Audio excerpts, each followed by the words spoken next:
Pregame.com.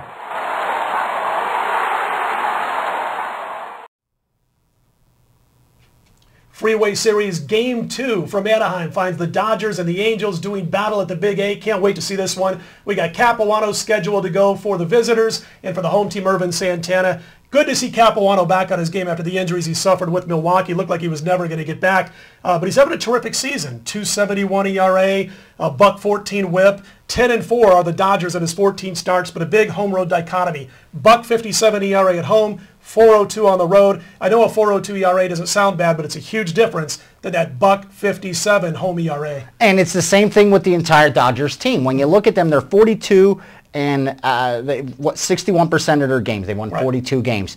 They're only 18-15 on the road. Yeah, they got a winning record, but nothing like they do overall. Sure. And that's factors just because of what they've been able to do at home. When they're on the road, it's a different story. But these LA Angels went into Dodgers and beat them 2 out of 3 games. So there's a little revenge here. The one thing I'll say is this. These are two teams you could talk about forever. There are just so many interesting things that have been happening all year. Dodgers, nobody saw them coming. I did. All of a sudden, they're the most profitable team in the National League, second most profitable team in all baseball behind only the Baltimore Orioles if you flat bet them every game. Usually when a team wins 60-61% of their games, you're going to think I'm crazy, but more times than not, you're not going to make a lot of money on them because you're paying such a premium. Sure. And the point spread is just like the money line is the great equalizer in sports. And when the money line's high, you got to win a lot more than 60% of your games to turn a profit. But Dodgers came out of nowhere. Because of that, you've been able to make money on them. That's the thing. Right? They were so hyped before the season began. And I should say not hyped. Not hyped. And I remember doing a video with Brian Leonard before the season, about a week before the season.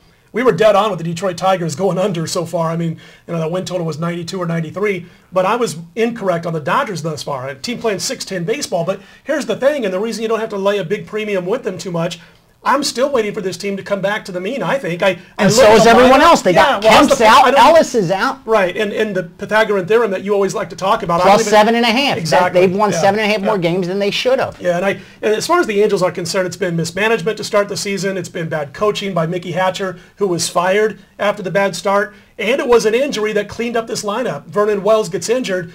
They have to pull up a couple of youngsters, put them in the lineup, give Trout, Trumbo, even Borges when he plays. And that outfield is tremendous when those quick rabbits are out in the outfield. And, of course, Pujols picked it up. But they got rid of Hatcher, and everybody relaxed on the bench. The team started to hit better, and Mike Scioscia is getting out of the way. He's not micromanaging this team anymore, and they've gone on a nice tear. Let them play. 15 and 22. And here's the thing. Coming into this season, I knew you weren't going to get value on the Angels. You got Pujols, you got Wilson. You're going to pay for that. And that's exactly what happened with the Angels. That's why they're the least profitable team in the AL West. You've lost money backing them every single game. So here's a team that I think everyone's waiting for them to turn it around, but I don't think people are rushing to the window to bet them.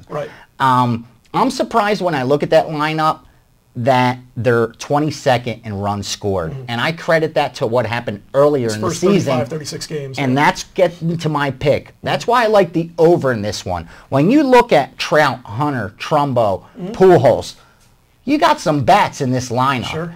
And I think playing at home against the Dodgers after all 3 games went under the total, not only are you going to get line value, but I see these teams coming in and putting up some runs and surprising some people. Callaspo. I mean, all of a sudden, this guy's hitting dingers, and he's hit a handful in the last 10 or 12 games because they're bringing it inside when they pitch to him, and he's got the quickest bat you're going to see, and he's been parking it in that right field corner for home runs lately. Eventually, they're going to start pitching them outside. He's getting a lot of dinks and dunks for singles. But the bottom line is that you've got an LA Angel team who last year dominated lefties at home. They went 20-10. They've had 8 home night games against Southpaws this year, and they average about 5.5 runs per game. I think it's going over the total in this one. And I think we're going to get value here because of the 3 games that went under when they played each other last time. And again, when Kemp's out of the lineup, Ellis out of the lineup, and Dodgers 18th in runs scored, Angels 22nd in runs scored, and Dodgers 28th in all baseball and home runs, you're going to get some value going over. And Santana's off the huge effort, complete game finally the other night. Exactly. So, I think it lines up great for value, and I think it also lines up well as far as the matchup is concerned to see some runs scored. Well, he's on the under. I'm on the under. Don't forget to check back on the over. Did I say Over. under? We're on the over, right around 8.5. We project the line to be. Don't forget, we'll be right back here Sunday on pregame.tv. We're going to take a look at the big Sunday night marquee matchup between the Yankees and the Mets. Sabathia, Dickey. You'll want to check us out for that.